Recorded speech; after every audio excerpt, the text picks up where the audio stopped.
আজকে বাড়িতে খুবই খাস্তা নিমকি বানাইলাম, একদম নরম তুলতুলা মুসমুসা নিমকি। তো যাই হোক কি কি দিয়ে বানাইলাম সম্পূর্ণ ভিডিওটা তোমরা একদম ফার্স্টের থেকে শেষ পর্যন্ত দেখবা।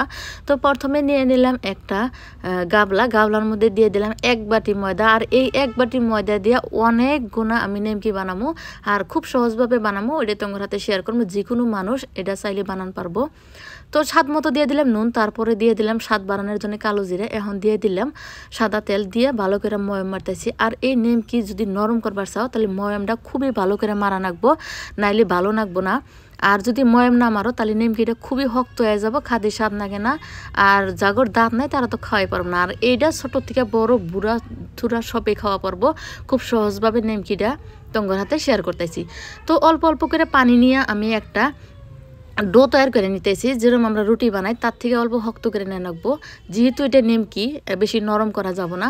তো এই যে অল্প অল্প করে পানি দিয়ে ভালো করে একটা সুন্দর ডো বানিয়ে নিলাম, সম্পূর্ণ হয়ে গেছে। এটা 2 থেকে 3 মিনিট আমি রেস্টে রেখে দিয়েছিলাম। এখন একটা লেচি কেটে নিতেছি, তো 3 ভাগ করে নিতেছি, যেহেতু আমি বড় বড় করে রুটির মতন করে বানাই নেবো।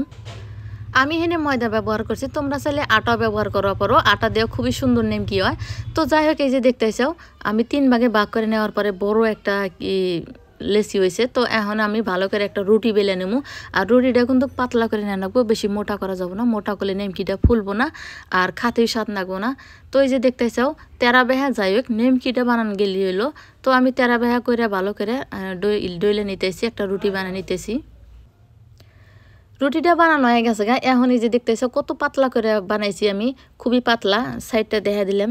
তো এখন আমি এটা ফার্স্টে লম্বা লম্বা করে কাটে নেব, এই যে চিকন চিকন করে। আর তোমরা যদি বড় বড় করবার চাও তাহলে মোটা মোটা করে কাটে নিবে। আর আমি চিকন চিকন মানে ছোট ছোট করবো, ওই জন্য এই যে চিকন চিকন সাইজের কাটে নিলাম, সম্পূর্ণ কাটা হয়ে গেছে এখন এই যে নিমকি যারা শেপ দেওয়া পারো না তারা দেখে নাও।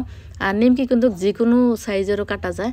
তো এই যে দেখতে চাও আমি ভালো করে কাটা পারতেছি না, আমি এখন কি করবো একটা বা 2টা করে সাইড নিয়ে নিয়ে ভালো করে নিমকি বানাই নেবো। তো এরকম করে আমি সবগুলা নিমকি বানাই নেবো।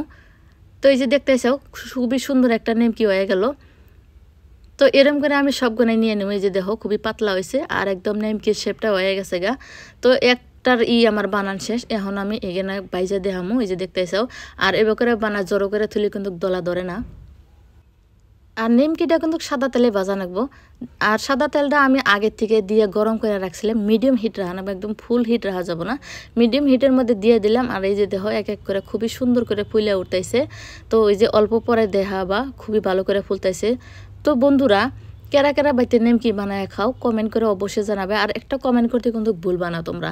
এই যে দেখো কিছুক্ষণ পর দিয়েছি খুবই সুন্দরভাবে ফুলে উঠছে না, এখন হালকা আছে মানে মিডিয়ামের থেকে কম আছে, এনে বাইজে নিব। আর বেশি আছে বাজলি হালা মানে পুইরা যাব, খাতি স্বাদ থাকবো না। তো নিমকিটা এই যে খুবই তাড়াতাড়ি হয়ে গেল।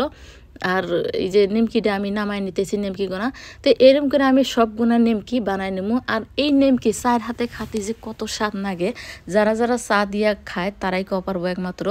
তো বন্ধুরা এই যে দেখো আমার সব নিমকি গোনা বানানো হয়ে গেছে ভাজাও হয়ে গেছে তো বন্ধুরা আজকের মতো আমি হেনে শেষ করলাম। আরও পরবর্তী আসবো কোনো নতুন রেসিপি নিয়ে। তোমরা সবাই ভালো থাকো, সুস্থ থাকো আর আমার জন্য দোয়া করো।